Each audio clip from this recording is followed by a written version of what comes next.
Hi, this is Papa Chris of Usap Lang Tayo podcast. I've been using Anchor as a platform to give love advices, life realizations, and self-worth talks. If you haven't heard about Anchor, it's the easiest way to make a podcast.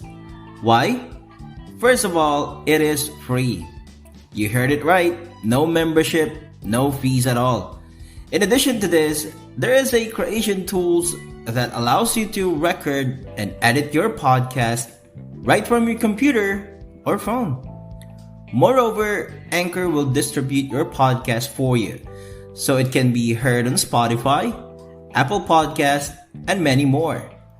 Not only that, you can make money from your podcast with no minimum listenership. Amazing, right? It's everything you need to make a podcast in one place. Download the Anchor app and start your podcast today.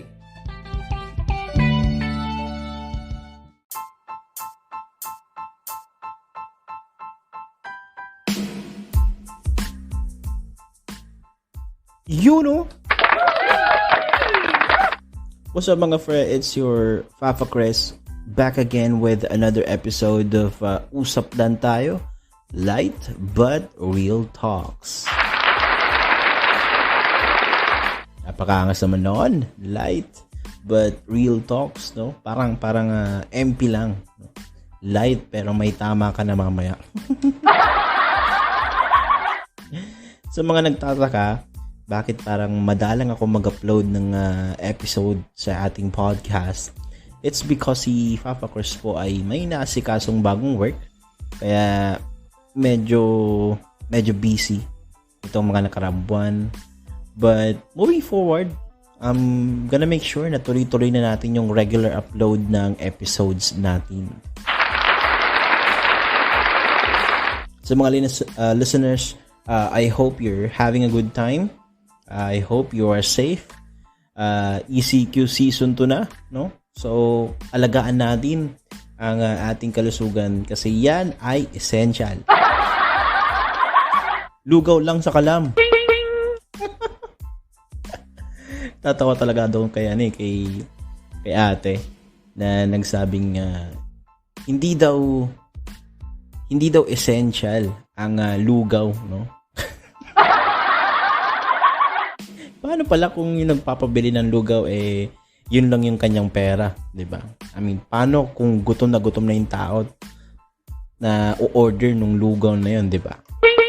Di mo po pwedeng i-dahilan na pagod ka kaya nasabi mong hindi essential ng lugaw.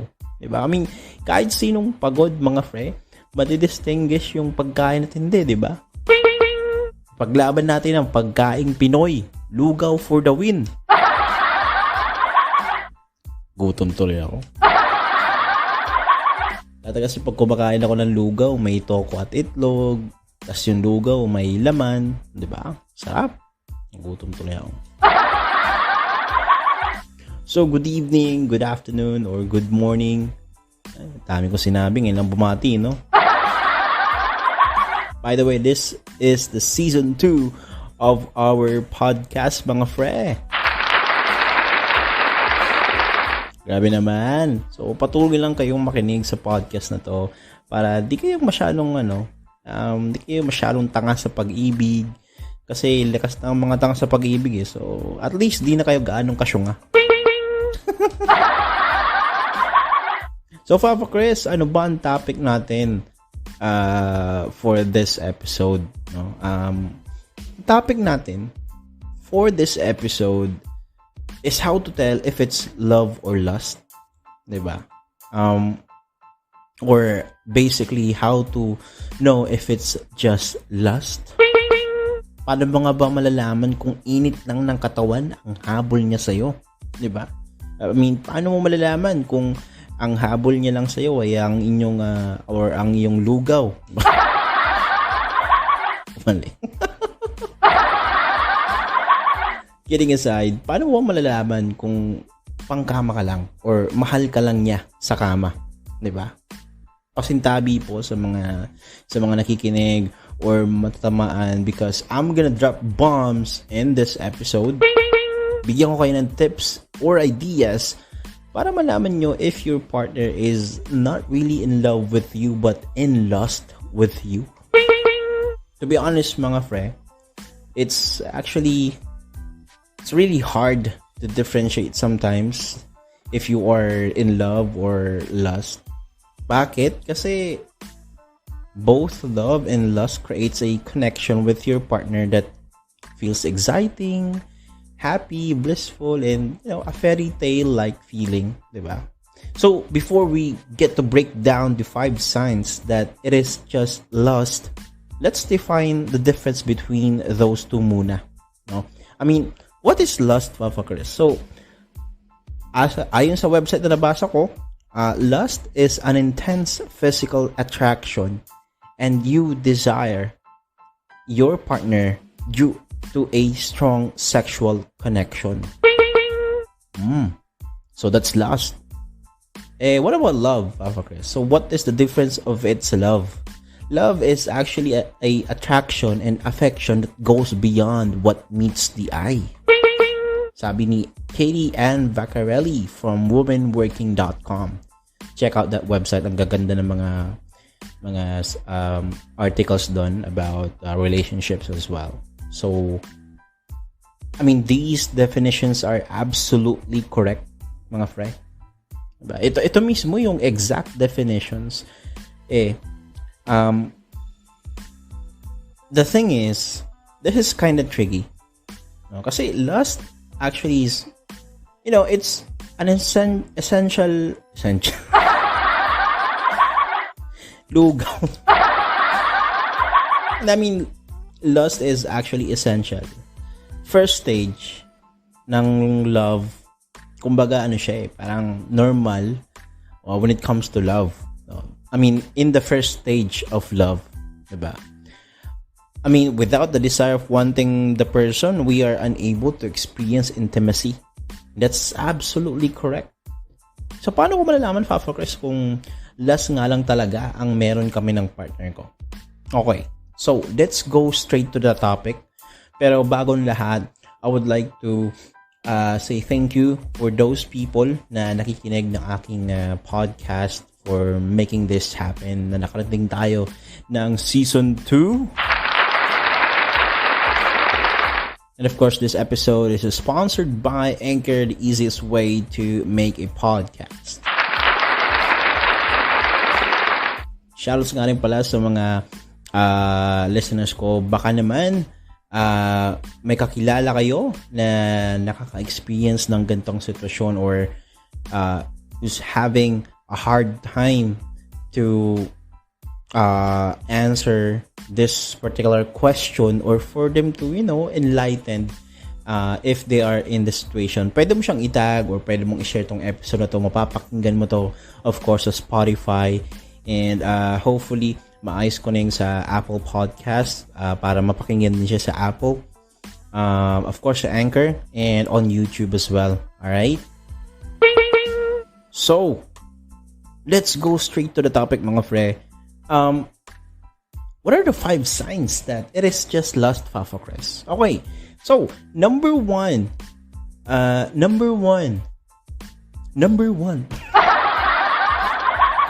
Inulit.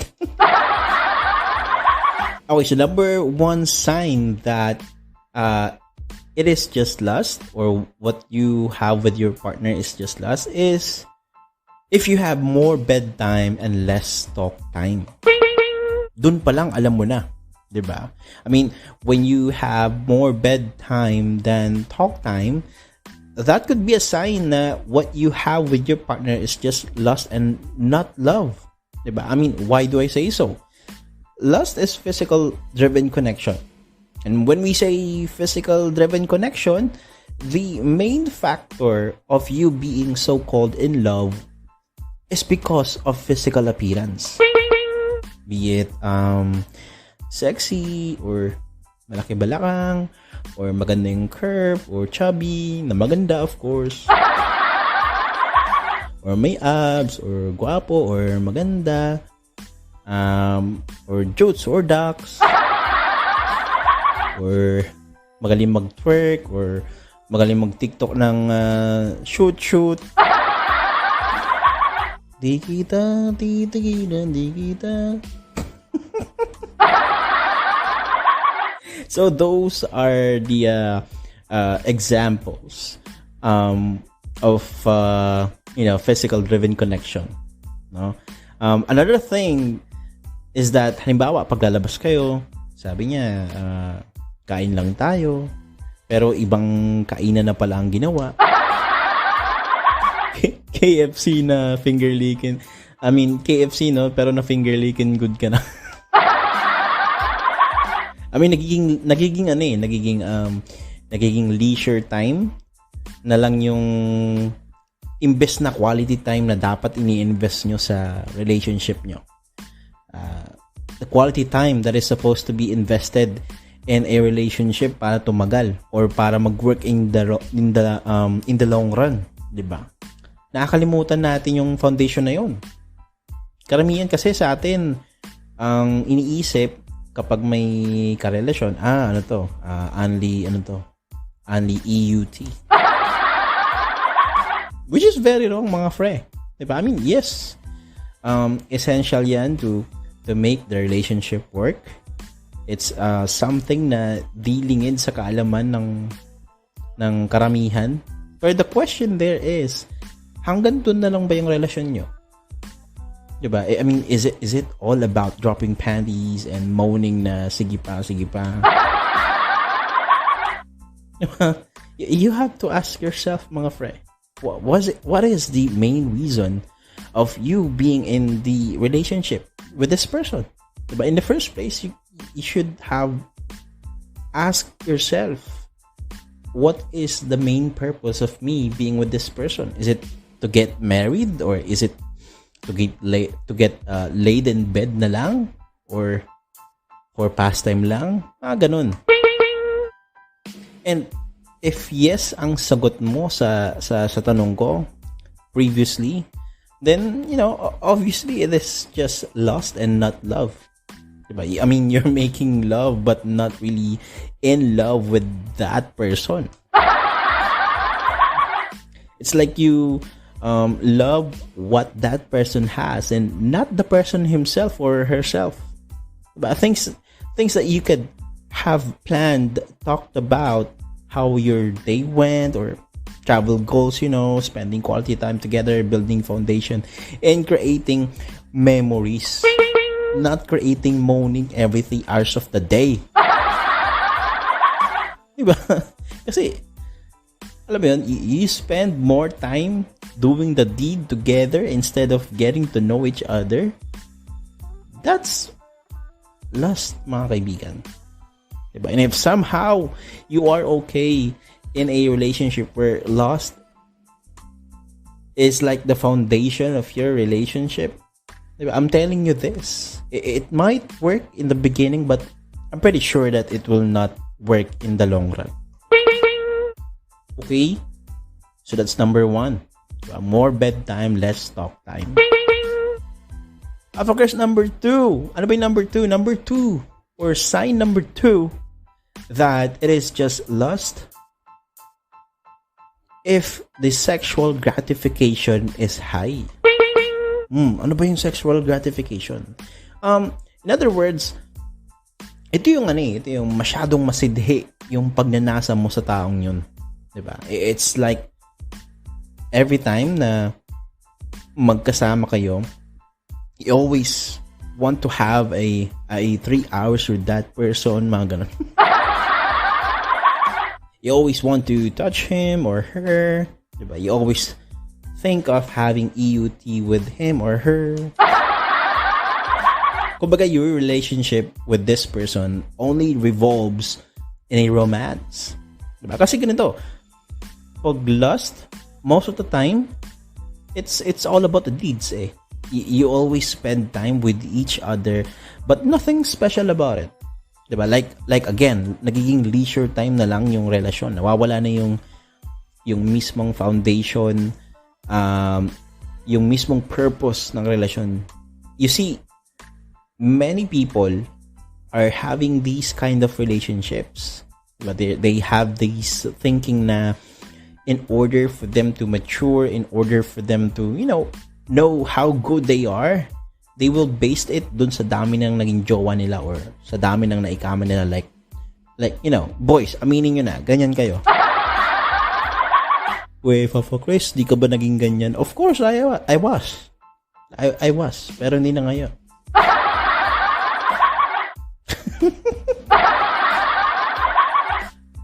Kotongan ko din naniniwala. Totoo naman. I mean, I was that kind of guy before. Diba? I mean, hindi naman ako hipokrito. But then again, that was the past. As we grow old, as we know a lot of things, as we get more wisdoms in life, magmamature ka eh. And, diba? I mean, people like this has a thinking na they are not really ready into a relationship, the real relationship, but more of having flings lang. Diba? Wala silang balak i-take to the next level kasi alam mo yun, pasarap lang. Why is that? Because their sexual gratification is too high. Diba? Yung craving nila sa ganung bagay ay masyadong mataas. Diba? And some of you would say, hindi, Papa Chris, love ko yung partner ko, love ako ng partner ko. Pero madalas kami magbulalo sa sogo. Okay, fine. Some people proved us that they started in lust and they ended up being in love. I mean, that's awesome. I mean, sana all. But if you're still in the attraction stage for the longest time, then I'm telling you, mga friend, you're gonna have to ask yourselves if you are still in the attraction stage for the longest time. Masyado nang matagal yon. Okay? So, sign number 3. Ako agad dahil sign number 3. Papa Chris, ano yung pangatlo? Signs that it is just a lust if you only miss the romance. Ito bakit may mga taong di nakaka-move on sa ex, or bakit may mga taong nahanap-hanap pa rin nila yung ex nila?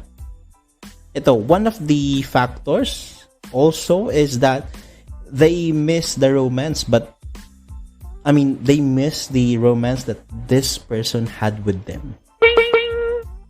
Yeah, but real talk to you only miss the romance, you only miss someone pleasing you in the bedroom, you only miss being touched with him or her, and that's actually it.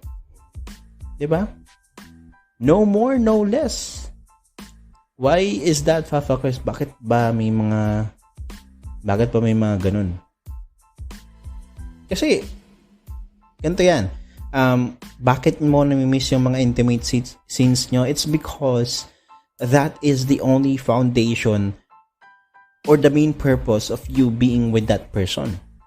It's basically sex. Nothing more than that. Diba? Yun yung nagiging walls nyo while you are being together. It's all about the deed, the happiness that you feel when you are having romance with your partner. Diba? Dun lang umiikot yung relasyon nyo. Nasa-satisfy ka, masaya ka. If yes, ang sagot mo, I bet masaya ka at nasa-satisfy ka kapag, when you are doing it with your partner but not entirely happy with this person. Diba? And I'm telling you this, if this is the relationship that you are having right now, I'm pretty sure that it won't last long. Again, it may work sa una but it will not in the long run. Diba? So again, if you only miss the person because of the romance, no. Ano lang, habol niya lang sa'yo ay ang iyong pwedeng papaya. Okay, so Papa Chris, dako naman tayo sa sign number 4. Ano ba yung sign number 4? That it is just a lust. Okay, so sign number 4, that it is just a lust if you have no future plans. Okay, so future plans, ano yun? I mean, kung ang usapan nyo ay, kung ang usapan nyo lagi ay, let's say, tungkol sa, halimbawa, babe, saan tayo? Ilang oras ba?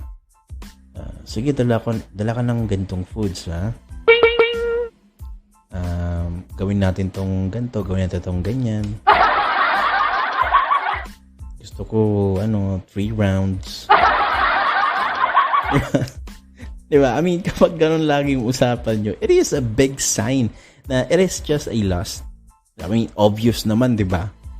Diba? Kasi, kung nasa relasyon ka, kung saan, puro unan at kama lang, sign na yan, na lust na yan. Diba? I mean, wala kayong plans for the next month, or dates man lang, like the typical date, walang quality time, diba? Again, you only enjoy spending time with this person in the bed instead of getting to know each other.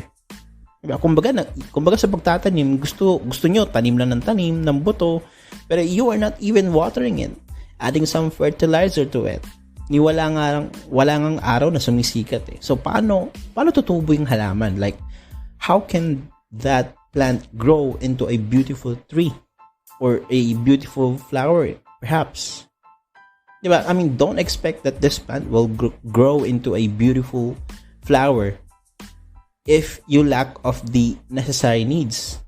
Diba? I mean, it may grow but it will not last long. Why? Because again, it lacks of the necessary needs for this plant to bloom, to grow into a beautiful flower.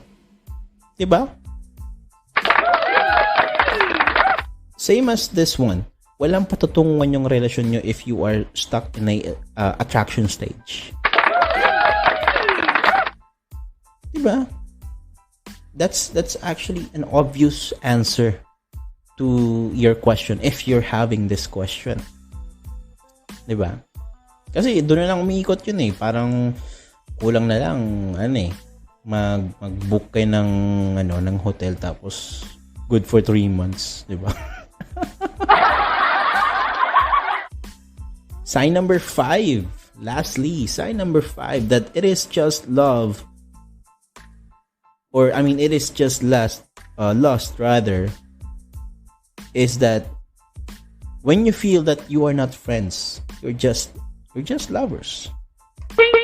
The basic rule in love is you are the closest friend of each other. Dapat yan, basic yan. Like, there's no closer friend that your loved one has.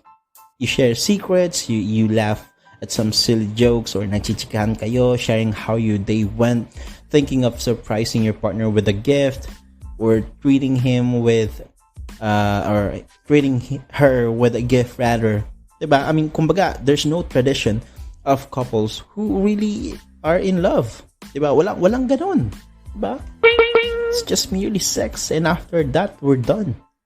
Diba? Back to our own lives na parang no strings attached. Sorry for the word pero it's like your relationship is, parang fuck bud style. Let's do this, and afterwards you're free to do what you want, and see you later when I'm in heat. That's it. Diba? Bakit may mga ganitong relasyon? It's because they are also allowing it. And sometimes they are thinking that this can be changed in the long run. Diba? I mean, they are in love with the idea of being in love with this person, but not really with the person eh. Diba? They are thinking this person who can be in the long run, but not really who and what they are, or what kind of this person rather. They are blinded with the lust. And if your relationship is like, I'm telling you, na if your relationship is like this, it's not gonna work. It's most likely impossible for this kind of relationship to, make it work. Diba? Now, ito these are just the 5 signs that it is just a lust and not love. in my own opinion. Pero I might be wrong. Again, some people proved us that they all started in lust and ended up being in love with each other, diba? I mean, this episode is for those people who's, in this kind of situation where they are asking themselves, bakit ganun? Parang may kulang. Mahal ko naman siya, pero parang may kulang. And to be brutally honest with you, hindi mo naman talaga siya mahal or di kanya mahal. Like, mahal nyo lang ang isa't isa kapag magkapatong kayo sa malambot na kama na may aircon at may libreng toothbrush at toothpaste. Diba? Sa loob ng 3 hours. And at this very point in time, if you are asking kung anong kulang, it's basically love. The true foundation of love. Diba? Nawawala na yung value ng relationship. Nawawala yung tunay na purpose of being in a relationship.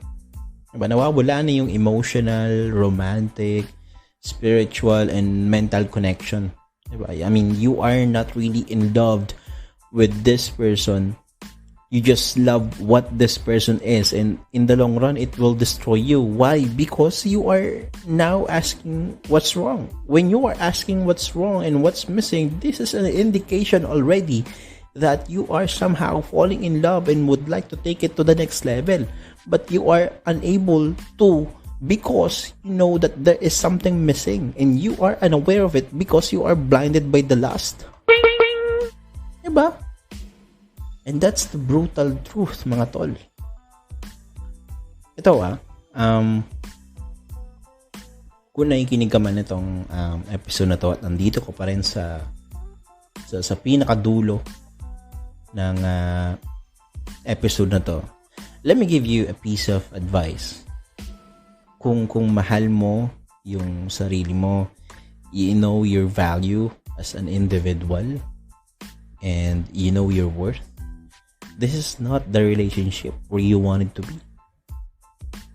Diba? A relationship should consist of two people pushing each other towards their goal. Diba? A relationship should consist of two people sharing and caring about each other's feelings. Diba? A relationship should consist of two people who has the same goal of being successful. Diba? Relationship should consist of two people who aims to take it to the next level. And if your relationship is not like this, I would suggest that, you stop it as early as now. Why? Because in the long run, ikaw ang talo. Don't invest time to the people who's not even investing time with you as their partner till the end. Wag ka dun sa taong pampalipas oras ka lang. Wag ka dun sa taong option ka lang.